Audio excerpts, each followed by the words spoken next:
अगर आप रात को 9 बजे 10 बजे 11 बजे सो के सुबह 8 बजे उठते हो, आप ट्रबल में हो, बड़ी तगड़ी मुश्किल में हो आपकी लाइफ।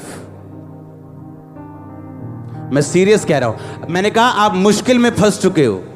अगर आप रात को 9 बजे सोते हो, 11-12 बजे सोते हो और सुबह 8 बजे 7 बजे उठते हो, आप मुश्किल में फंस चुके हो। एक औरत आई राजा के पास, कहती मेरा बच्चा जब मैं सुबह उठी तो मरा हुआ निकला।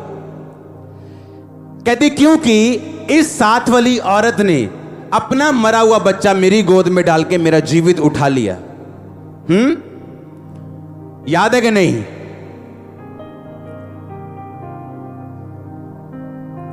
तो मैं ये पूछना चाहता हूं, वो कैसी मां थी जो सारी रात बच्चे को देखने के लिए उठी नहीं? जब एक नई मां को पता जब उसका बच्चा उसका दूध पीता है तो वो 2-2 घंटे बाद उठती है कि नहीं उठती? वो 2-2 घंटे बाद अगर दूध पीने के लिए नहीं भी उठा तो रोएगा वो। हाँ, कभी डायपर चेंज कर, कभी दूध पिला, कभी खिला। उसको मालूम है कि वो 8 घंटे की नींद लगातार नहीं ले सकती अगर वो अकेली है संभालने वाली। तो ये कैसी मां थी जो सारी रात सोई रही और सुबह उठी तो उसका बच्चा चेंज था? इतनी गहरी नींद। अगर इतनी गहरी नींद एक विश्वासी सोएगा तो उसकी डेस्टिनी, उसका जीवित बिजनेस बदल दिया जाएगा मुर्दा बिजनेस से। उसकी सेहत बीमारियों से, उसके अच्छे बच्चे बिगड़ते हुए देर नहीं लगेगी, उसका बिजनेस डाउन होते देर नहीं लगेगी। क्योंकि रात को जब शैतान बड़ा तेज चालाक चतुर होके अलर्ट होके घूम रहा है कि मैं किसको मारूं और फाड़ खाऊं, किसको चेंज कर दूं, किसका मुर्दा जीवित लेके मुर्दा वहां पे रख दूं, उस टाइम अगर कलीसिया खराटे मार के सो रही है तो इसमें परमेश्वर का कोई कसूर नहीं, कोई कसूर नहीं। आमीन। कोई कसूर नहीं। पता नहीं जी 2012 च तो बिजनेस बहुत वधिया सीगा, पता नहीं 13 च की होया, पता नहीं क्यों ये डायलॉग रट गया मेरे। हाँ, पता नहीं क्यों। जब रात को डेस्टिनी चेंज करते लोग, बाबे रात को जागते हैं, टोना करने वाले रात को जागते हैं। हाँ, रात को डर लगता है लोगों को, दिन क्यों नहीं लगता? पॉलिटिशियन रात को काम करते हैं, सभी अफसर रात को बैठते हैं, बड़ी बड़ी स्ट्रेटेजीज रात को बनती, और कलीसिया रात को सो रही है। यीशु मसीह ने चेले चुनने थे, सारी रात क्या की? दिन को क्यों नहीं की? रात को आप डिस्ट्रैक्शन फ्री हो। रात को कोई दाल नहीं बननी, कोई आलू मटर नहीं बनने, कोई बच्चे ने रोटी नहीं मांगनी। अगर याद आ भी गया, बिल नहीं दिया तो बिल रात को देने नहीं जाओगे, सुबह ही जाओगे। रात फ्री है और आप सो रहे हो।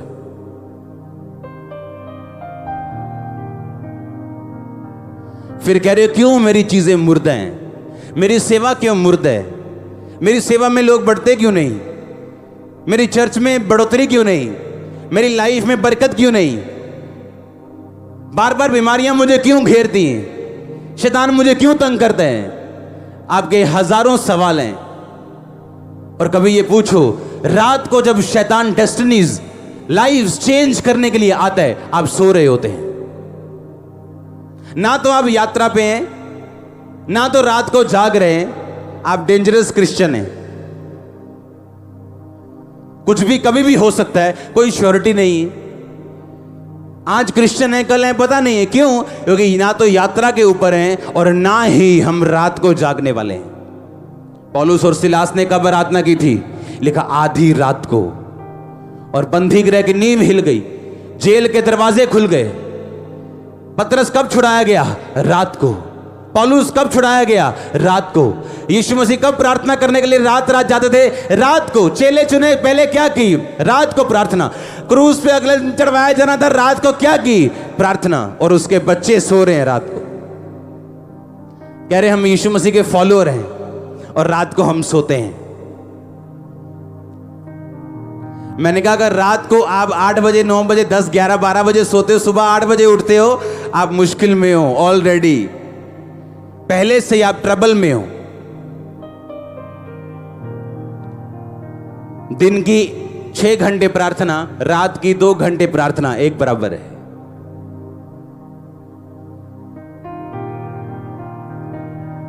रात की 2 घंटे 3 घंटे की मेडिटेशन दिन के 6 घंटे मेडिटेशन के एक बराबर है।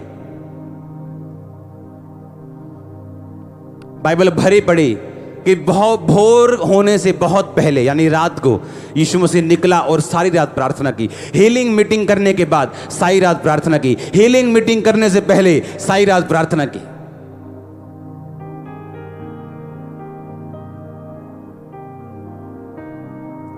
तो फिर परमेश्वर को कई बार खांसी देनी पड़ती सारी रात। बोलता है अब ठीक है, तू जाग रहा है, प्रेयर कर रहा है, खांसी के साथ कर। तो वो आपको खांसी दे और आपसे प्रेयर करवाए, अच्छे गले से क्यों नहीं प्रेयर करते आप? हां, कहता मैं छड़ी लेके तेरे पास आऊं या प्यार से आऊं? आप चाहते हो शैतान मुर्दा चीजें रखे आपकी जीवित उठा ले? नहीं चाहते। अगर आप नहीं चाहते, आपको रात को जागना पड़ेगा, आपको यात्री बनना पड़ेगा जो एक जर्नी के ऊपर है, अपनी जिम्मेवारियों को समझता है, उसे मालूम है डिस्ट्रैक्शंस को उसने अवॉइड करना है और आगे बढ़ना। हालेलुया। सुनो, अगर आपने दिमाग लगाया, अपनी सेंस लगाई, आप कभी आगे नहीं बढ़ पाएंगे। मैंने एक वचन आपको पढ़ाया था, अभी सुना था कि नहीं? क्या था वचन वो? दूसरा राजाओं 5, 6 बाब 7 बाब 3 वचन मैंने आपको पढ़ाए। पहला वचन मैंने जो आपको पढ़ाया वो ये था, नामान नामक एक बंदा जो बड़ा प्रतिष्ठित, बड़ा ऊंचा सेनापति था, बड़ा प्रतिष्ठित था बाइबल कहती है, लेकिन वो कोढ़ी था। उसके राजा ने कहा ठीक है, अगर तेरी नौकरानी कहती है कि इजराइल में तू जाए तो चंगा हो जाएगा, ठीक है मैं तुम्हें भेजता हूं इजराइल में। वो इजराइल गया, उसके राजा के पास उसने सोना चांदी 10 जोड़ी कपड़ा दिया और बोला कि ये चिट्ठी पढ़ो। इजराइल के राजा ने चिट्ठी पढ़ी और चिट्ठी में लिखा था कि मेरे सेनापति को कोढ़ से चंगा कर दो। राजा ने कपड़े फाड़ लिए। कहता मैं क्या परमेश्वर हूं जो चंगा कर दूं? कहता शायद वो लड़ाई करने का बहाना ढूंढता होगा। अलीशा को मालूम हुआ कि राजा ने कपड़े फाड़े। अलीशा ने कहा ठीक है, इसको यहां भेज, ये बंदा जान जाएगा कि इजराइल में एक शमरोन में एक भविष्य दोगता है परमेश्वर का। वो उसके पास आया, अलीशा मिला भी नहीं, हेलो हाय नहीं की कि बड़ा तगड़ा मिनिस्टर आया बाहर,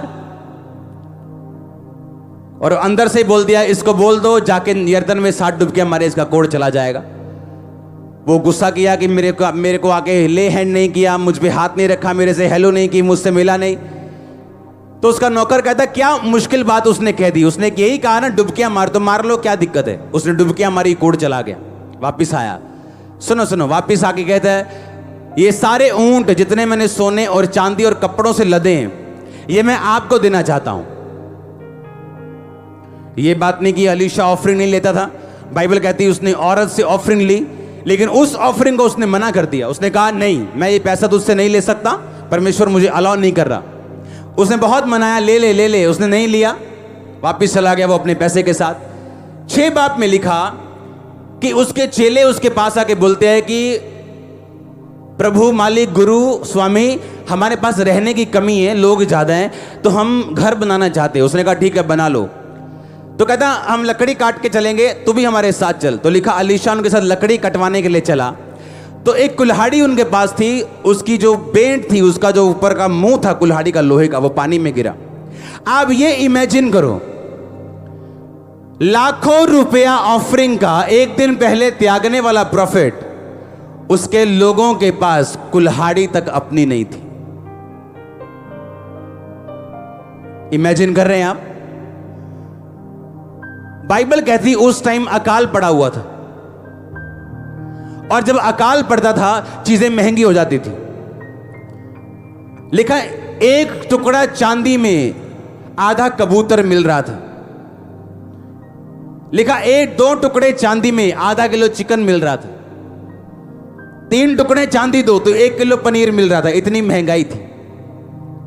और अलीशा ने लाखों रुपया ठुकरा दिया, और अगले ही दिन उसकी मांगी हुई कुल्हाड़ी भी पानी में जा गिरी। जब शैतान आपके सामने जरूरत रखे, आप बीमार हो और आपको मालूम होता है, वो देखो सामने बाबा जी आए हैं, एक बड़े पहुंचे बाबा ने जी, इन्हें को तुम जाओ ते मत्था टेको तारे बेबी हो जाऊगा, और आप मान लो 7 साल से चर्च आ रहे हो और बेबी नहीं हुआ, और परमेश्वर अब देखेगा आपको कि इस अकाल में आप वो ऑफरिंग लेते हो जो आप खुदा ने मना की है, या आप अपनी प्रॉब्लम के सामने झुकते हो। 7 बाब पढ़ेंगे। 7 बाब में लिखा, कहता इतना अकाल पड़ा कि लोग अपने बच्चों को खाने लगे, और इज़राइल का राजा दुखी होकर कहता कि इस अकाल का जिम्मेवार अलीशा है, और वो अलीशा को मारने के लिए चला। अलीशा ने कहा अंदर से बैठे बैठे, कहता कल ऐसा होगा, मैं आपको आसान भाषा में समझाता हूं, कहता 1 रुपए में 1 बोरी कनक मिलेगी, ऐसा समझ लो। जहां 100 टुकड़े चांदी में 1 बोरी कनक नहीं मिल रही थी, 1 लाख रुपए की 1 बोरी मिल रही थी। अलीशा अंदर से कहता कल 1 रुपए में 1 बोरी मिलेगी। राजा का असिस्टेंट कहता अगर खुदा आसमान भी खोल देगा ना तो भी ये नहीं होगा। और बाइबल कहती ऐसा हुआ, क्योंकि साथ में कुछ राजा ऐसे थे जो बड़ी लूट लेके कहीं जा रहे थे, और परमेश्वर के दूतों ने उन्हें डरा दिया और वो अपनी लूट छोड़कर भाग गए, और वो सारी लूट इस्राएलियों ने लूटी। अब ध्यान से सुनना, इतनी अबंडेंस हुई, इतनी अधिकता हुई, इतना अन्न हुआ, इतनी आशीष हुई कि पैसा बहुत थोड़ा लग रहा था और अन्न बहुत ज्यादा मिलना शुरू हो गया। इमेजिन करो, अगर अलीशा अपनी गरीबी या जरूरत के सामने झुकता तो क्या यह चमत्कार होता? अगर वो 1 लाख रुपया नमान से ले भी लेता और एक घर बना भी लेता, अपने चेलों को सुखी कर भी लेता, तो पूरी कौम कभी भी सुखी ना होती। पूरी कौम सुखी इसलिए हुई क्योंकि अलीशा ने परमेश्वर की बात को सुना, जबकि उसका माइंड ये कहता था, दिल ये कहता था कि तुझे ऑफरिंग लेनी चाहिए क्योंकि अकाल के दिन है और तेरे चेले भूखे हैं। क्या आप उसके वचन पे खड़े रहने के लिए तैयार हैं? जब मुश्किल से मुश्किल परिस्थिति हो, जब शैतान आपको झुकाने की कोशिश करे, जब बीमारियां झुकाने की कोशिश करें, जब पैसे की तंगी चोरी कराने की कोशिश करे, जब आप कॉम्प्रोमाइज करने के लिए शैतान से तैयार हो जाएं, तो इसका मतलब आप बड़े कामों के लिए नहीं चुने जा सकते। इसका मतलब परमेश्वर आप पे भरोसा नहीं रख सकता कि वो पूरी कौम को आपके द्वारा छुड़ा सके। बड़े कामों के लिए मूल्य बड़ा अदा करना पड़ता है।